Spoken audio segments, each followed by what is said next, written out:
Good afternoon, everyone. Myself Shobit Gaur, and I am belong from Rampur, UP, and I have done BTech in mechanical engineering, and I have total 6 year job experience as a mathematics faculty. मैंने लगभग अब तक 2017 से मैं teaching कर रहा हूँ और मैं मेरे को लगभग इस फील्ड में 6 साल हो गए हैं। जॉब एक्सपीरियंस है मेरा 6 साल का मैथ्स का। और मैंने इसमें डिफरेंट डिफरेंट बच्चों को पढ़ाया है। मैंने गवर्नमेंट की कंपटीशन की क्लासेस भी ली हैं, मैंने कंपटीशन के बच्चों को पढ़ाया है, मैंने होम ट्यूशन दी है, मैंने CBSE बोर्ड के जो बच्चे होते हैं उनको पढ़ाया है और ICSE बोर्ड के जो बच्चे होते हैं उनको पढ़ाया है। 8, 9, 10, 11 तक पढ़ाया है मैंने बच्चों को। और मैं खुद भी एक मतलब गवर्नमेंट जॉब की तैयारी भी कर रहा हूँ, तो मेरे को लगभग इसमें 6 साल का जॉब एक्सपीरियंस है टोटल। और लगभग मैंने अराउंड अब तक लगभग 500 से ज़्यादा बच्चों को मैं ऑलरेडी इसमें पढ़ा चुका हूँ। तो ये मेरा जो पास्ट का है वो जॉब एक्सपीरियंस रहा है एज अ मैथमेटिक्स फैकल्टी। और मेरा जो बीटेक है वो मैकेनिकल से ही है, जो मैंने आपको बता दिया। और मैं बीटेक सेकेंड ईयर में अपना जो क्लास का टॉपर भी रहा हूँ। तो ये सारी मेरी जो पास्ट की हिस्ट्री थी वो मैंने आपको बता दी है। अब मैं इसके बारे में आगे ज़्यादा समय ना लेते हुए मैं आपको बेसिक कुछ चीज़ें हैं जो मैं बेसिकली आपको बताना चाहूँगा कि मैं इसमें हमें जानने से पहले कुछ हमें बेसिक जो कॉन्सेप्ट है वो हमारे क्लियर होने चाहिए। कुछ चीज़ें जो हमें नहीं पता है वो सारी चीज़ें हमें आनी चाहिए। तो इसमें बहुत सारी चीज़, वैसे तो मैथ्स क्या है बहुत बड़ा मतलब एक अपने आप में बहुत बड़ा टॉपिक है। तो ज़्यादा हम डेप्थ में जाते हुए कुछ बेसिक चीज़ें हैं जो हम सीखेंगे, जो हमें पता होनी चाहिए। बेसिकली 8, 9, 10 के जो बच्चे होते हैं उनको ये बेसिक सारी चीज़ें नहीं पता होती हैं। तो मैं कुछ बेसिक चीज़ें हैं जो आपको मैं मतलब एकदम इजी तरीके से बताऊंगा और आप इसको ईजिली लेना, थोड़ा सा आप इसको ईजी समझ जाना। इसमें कोई ज़्यादा हार्ड चीज़ नहीं है। और दूसरा क्या है, मैथ्स नाम सुनते ही बहुत से बच्चे डर जाते हैं, नर्वस हो जाते हैं। तो ऐसा कुछ नहीं है, इसमें डरने वाली बात नहीं है, क्योंकि ये जो मैं चीज़ें बता रहा हूँ बहुत ईजी हैं। अगर आप ध्यान से मन लगा के सुनेंगे तो बहुत ईजी है और आपको अच्छे से समझ में आएगा। तो सबसे पहले मैं आपको इसमें बताना चाहूँगा नंबर सिस्टम।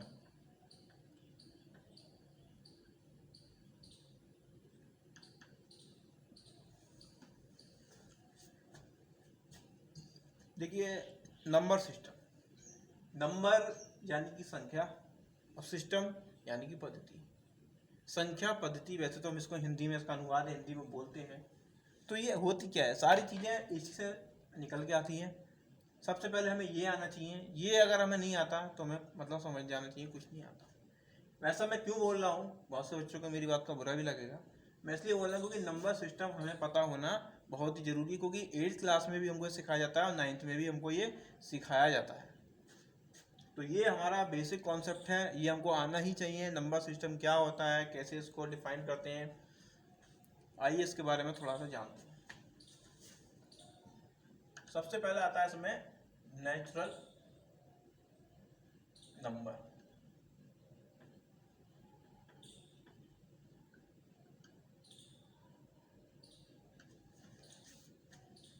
देखिए, नेचुरल नंबर, नेचुरल का मतलब क्या होता है, नेचुरल का मतलब सब प्राकृतिक होता है। वैसे तो अगर हम शुद्ध भाषा में इसको समझें तो इसका मतलब होता है प्राकृतिक, और नंबर माने होता है संख्या। अब प्राकृतिक संख्या क्या होती है, प्राकृतिक का मतलब हुआ जो नेचुरली मिलती हो। भाई नेचुरल नंबर जो नेचुरली मिलती हो। अब आप सोचो कि नेचुरल से कैसे नंबर मिल सकते हैं हमको, भाई प्रकृति थोड़ी ना हमको नंबर बांटती फिर रही है। इसमें कहने का तात्पर्य इन द सेंस ये है कि नेचुरली जो हमको मिले वो नेचुरल नंबर है। सबसे पहले हम अगर आपसे पूछेंगे गिनती तो आपको 1 2 3 4 5 6 तो नेचुरली आपके मुंह से निकलता है। कभी आप ये नहीं बोलते 0 1 2 3 4 या -1 2 3 माइनस का 4 माइनस का फिर 5, इस तरीके से नहीं बोलते हो गया -4 -3 -2 -1 0।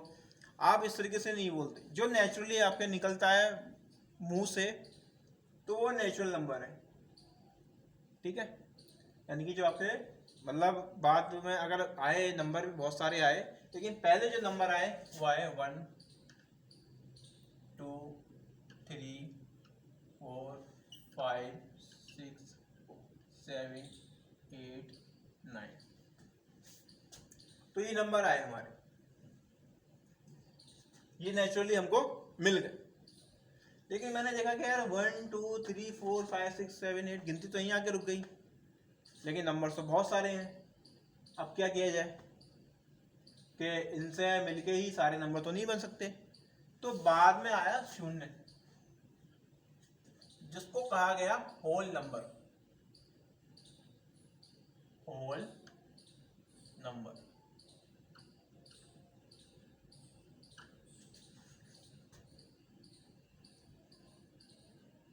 होल नंबर क्या होता है? जिस नंबर के आगे जीरो लग जाता है, जैसे 0 1 2 3 4 5 6 7 8 9, जो भी नंबर बनते हैं वो इन सबसे मिलके ही बनते हैं। 0 1 2 3 4 5 6 7 8 9, तो जिस नंबर के आगे जीरो लग गया वो कहलाएगा होल नंबर। इसको हिंदी में बोलते हैं पूर्ण संख्या।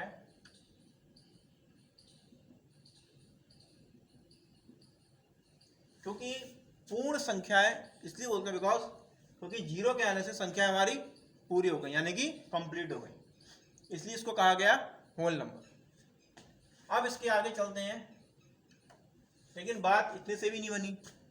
अगर आपने देखा होगा कि यार 0 1 2 3 तो ठीक है, कि जीरो से पीछे की भी दुनिया है, कुछ जीरो से पीछे की भी दुनिया है, जिसको बोलते हैं इंटीजर्स। इंटीजर्स इंटीजर्स वो होते हैं जो प्लस और माइनस दोनों तरीके के नंबर होते हैं। जैसे अगर मैं बात करूं पॉजिटिव तो ये है ही, जैसे 1 2 3 ये सारे पॉजिटिव इंटीजर्स हो गए। निगेटिव की अगर बात की जाए तो जीरो से पीछे की -1 -2 -3 -4 और -5, तो ये होगा हमारे निगेटिव इंटीजर, क्योंकि ये जीरो से पीछे की दुनिया है। उसके बाद हमने देखा कुछ ऑड नंबर आए, वैसे नंबर तो यही है ऑड नंबर। ऑड नंबर क्या होता है? वो जो दो से ना कटता हो, और ये बेसिकली किससे स्टार्ट होता है? 1 3 5 7 9 11 13 15 17 19, इस तरीके से सीरीज चलती जाएगी। और हर एक के बीच में कितना डिफरेंस होगा? 2 2 का डिफरेंस होगा। ठीक है, तो ऑड नंबर वो नंबर होता है जो 2 से विभाजित ना हो, इसको बोलते हैं हम हिंदी में विषम संख्या। ठीक है, और ये 2 से नहीं कटता है। नेक्स्ट आया हमारा इवन नंबर। इवन नंबर वो होता है जो बेसिकली 2 से स्टार्ट होता है हमारा। 2 4 6 8 10 12 14 16 18। इवन नंबर क्या होता है? जो 2 से स्टार्ट होता है, यानी कि 2 4 6 8 10 12 14 16 18, इसके बीच में 2 2 का गैप रहता है, जैसे 2 4। कहने का मतलब ये 2 का गैप तो इसके बीच में, 2 का गैप भी इसके बीच में, लेकिन ये जो होता है ये 2 से कटता है और 2 के अलावा किसी और संख्या से भी कट जाता है। जैसे 2 है, 2 से कटेगा और 1 से कटेगा, 4 2 से भी कटेगा, 4 से भी कटेगा, 1 के अलावा 6 3 से भी कटेगा, 2 से भी कटेगा, 4 4 से भी कटेगा, 4 से भी कटेगा, 2 से भी कटेगा, 10 2 से भी कटेगा, 5 से भी कटेगा, 10 से तो कट ही जाएगा। तो ये सारे नंबर जो 2 से कट जाए वो कहलाते हैं इवन नंबर। इवन नंबर वो नंबर होते हैं जो 2 से कट जाते हैं। नेक्स्ट आता है उसके बाद प्राइम नंबर।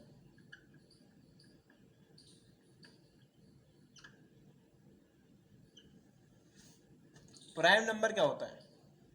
प्राइम नंबर वो नंबर होता है जो आपका 1 से कटे और अपने आप से कटे, बाकी किसी संख्या से ना कटे। जो सिर्फ 1 से कटे और अपने आप से कटे, बाकी किसी संख्या से ना कटे। अब इसमें हम देखते हैं, सबसे पहला प्राइम नंबर 1 नहीं होता है, कभी भी ये याद रखना, 2 से गिनती स्टार्ट होती है। तो 2 पहला प्राइम नंबर है। 2 से कट रहा है और 1 से कट रहा है। 2 के बाद 3 3 से भी कट रहा है, 1 से भी कट रहा है। उसके बाद 5 5 5 से भी कट रहा है और 1 से भी कट रहा है। उसके बाद 7 7 7 से भी कट रहा है और 1 से कट रहा है। 9 9 नहीं होगा क्योंकि 9 3 से कट रहा है और 9 से कट रहा है 1 से कट रहा है, तो 3 फैक्टर हो गए इसके। अब उसके बाद आ जाएगा 11 11 किससे कट रहा है? 11 से कट रहा है और 1 से कट रहा है। उसके बाद 13 13 13 से कटेगा 1 से कटेगा, देन 17 17 17 से कटेगा 1 से कटेगा, देन 19 19 के बाद 23। इस तरीके से सीरीज चलती चली जाएगी। तो प्राइम नंबर क्या होता है? प्राइम नंबर वो नंबर होता है जो 1 से कटे और 1 के अलावा अपने आप से कटे, बाकी किसी से ना कटे, वो हो गया प्राइम नंबर। नेक्स्ट जो सबसे इंपॉर्टेंट चीज है, जो बेसिकली आपको पता होना चाहिए, जो मैथ्स की बेसिक चीज है, कि हमको इस चीज के बारे में नहीं पता होता है बहुत सारे बच्चों को, स्टूडेंट्स को, कि क्या चीज होती है। तो सबसे मोस्ट इंपोर्टेंट चीज है, मैं आपको बताने जा रहा हूँ, इसको आप ध्यान से पढ़िएगा, जो आपने पढ़ा भी होगा, rational number.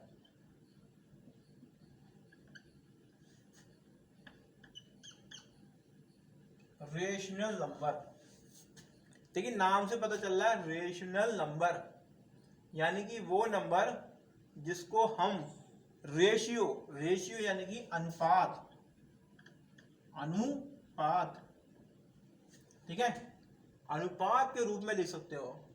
The number which can be defined in the form of Q P upon Q, जिसको आप P बटा Q के रूप में लिख सकते हो, वो कहलाता है हमारा रेशनल नंबर। रेशनल नंबर कौन सा होता है? जिसको आप P अपॉन Q की फॉर्म में लिख सकते हो। लेकिन ध्यान देने वाली एक चीज और है यहाँ पे, कि Q जो होता है वो 0 के बराबर नहीं होता है, कि Q is not equal to 0, ठीक है। और P की वैल्यू कितनी होती है यहाँ पे? P की वैल्यू कुछ ही हो सकती है 1 2 3 4, ठीक है ना। क्यों मैंने ऐसा क्यों बोला कि Q is not equal to 0? इसका रीजन है, रीजन नंबर 1, कि अगर 1/0 कर दोगे या 2/0 कर दोगे या 3/0 कर दोगे, जो भी संख्या आप लोगों, उसका मान कितना आएगा, उसकी वैल्यू कितनी आएगी? इन्फिनिटी, अनंत। और जो उसका मान अनंत होता है वो नंबर हमारा ना रेशनल नंबर होता है, और आगे मैं इसके आगे पढ़ाऊंगा आपको रेशनल नंबर, वो कुछ भी नहीं होता है। तो आपको ध्यान रखना है कि P अपॉन Q के फॉर्म में होना चाहिए और Q is not equal to 0 होना चाहिए, ठीक है ना। तो इसमें P अपॉन Q के फॉर्म में कुछ भी लिखते हैं, 5/2, 4/1, 10/2, 12/17, 18/20, जो भी हो। तो ये नंबर सारे के सारे हमारे कहलाएंगे रेशनल नंबर। रेशनल नंबर क्या होते हैं? जिसको आप रेशियो की फॉर्म में लिख सकते हो, वो कहलाएगा रेशनल नंबर, बट कंडीशन मैंने आपको बताई है कि Q is not equal to 0। Next इसके आगे हम चलते हैं, इसके आगे तो नेक्स्ट है वो है इर्रेशनल नंबर।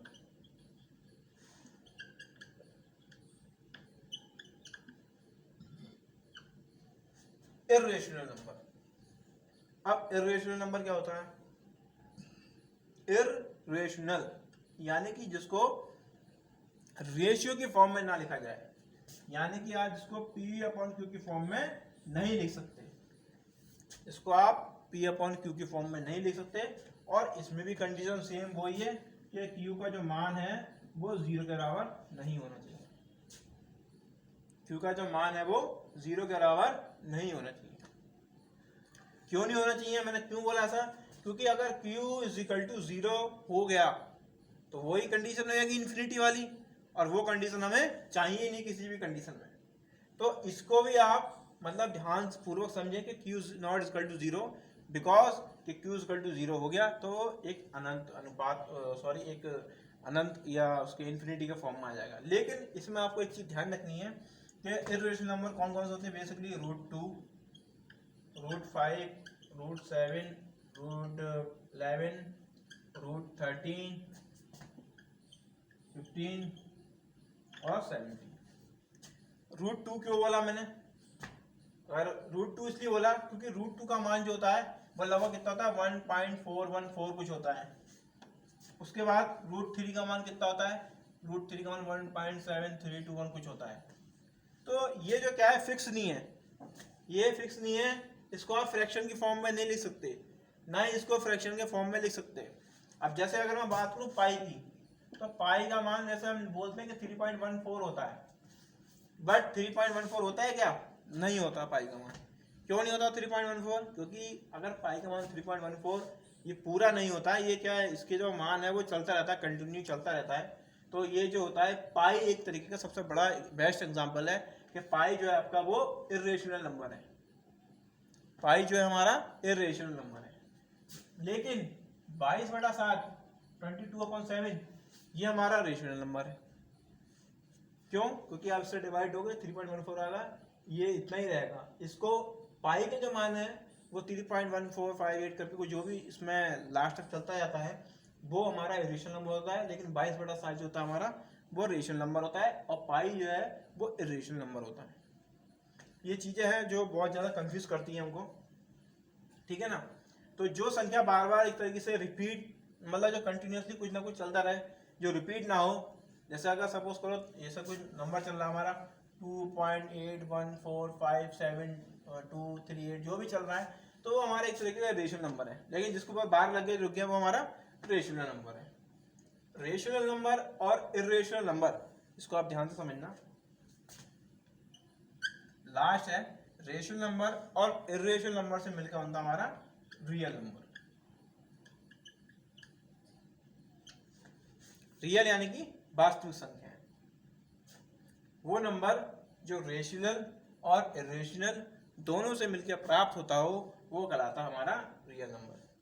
तो इसमें आपको कोई अगर डाउट हो तो पूछ सकते हैं। तो ये सारी चीज़ें मैंने आपको क्लियर कर बता दी कि भाई नंबर सिस्टम में ज़्यादा इतना कोई हार्ड नहीं है, बेसिक चीज़ें मैंने आपको बताई है कि नेचुरल नंबर जो आपको नेचुरली मिलता हो, जो नेचुरली आपके मुंह से निकलता हो, जैसे 1 2 3 4 5 6 7 8, होल नंबर जिसमें जीरो ऐड हो जाए वो होल नंबर है। इंटीजर जैसे अगर आपकी बात मैं आपको बात बताऊं तो इंटीजर दो तरह के होते हैं, पॉजिटिव और नेगेटिव, जिसमें पॉजिटिव को 1 2 3 4 5 और नेगेटिव जो जीरो से पहले के होते हैं। ऑड नंबर जो दो से ना कटने हो, तो 1 3 5 7 9 11 13 15 17 19। इवन नंबर जो दो से कटता हो, दो के अलावा अपने आप किसी और से भी कटता हो, जैसे दो से कट रहा है, एक से कट रहा है, 4 दो से भी कट रहा है, 6 दो से भी कट रहा है, 3 से भी कट रहा है। और इवन नंबर बेसिकली दो से स्टार्ट होता है। प्राइम नंबर, ये सबसे ध्यान रखने वाली चीज है, प्राइम नंबर वो नंबर होता है जो अपने आप से भी कटे और एक से कटे, वो प्राइम नंबर है। तो दो एक सिर्फ सिंगल प्राइम नंबर है। 3 5 7 11 13 15 नहीं 17 19 और 23। रेशनल नंबर मैंने आपको बता चुका हूँ कि रेशनल नंबर वो नंबर होता है जिसको आप P/Q के फॉर्म में लिख सकते हो, बट कंडीशन ये होनी चाहिए कि P is not equal to 0, और P की वैल्यू है जो कुछ भी हो सकती है, 1 से लेके 100 तक, 1000 तक, जो भी है कुछ भी हो सकती है। इसको अगर मैंने 1 0 की फॉर्म में लिख दिया तो क्या होगा मैंने आपको बताया, इन्फिनिटी हो जाएगा।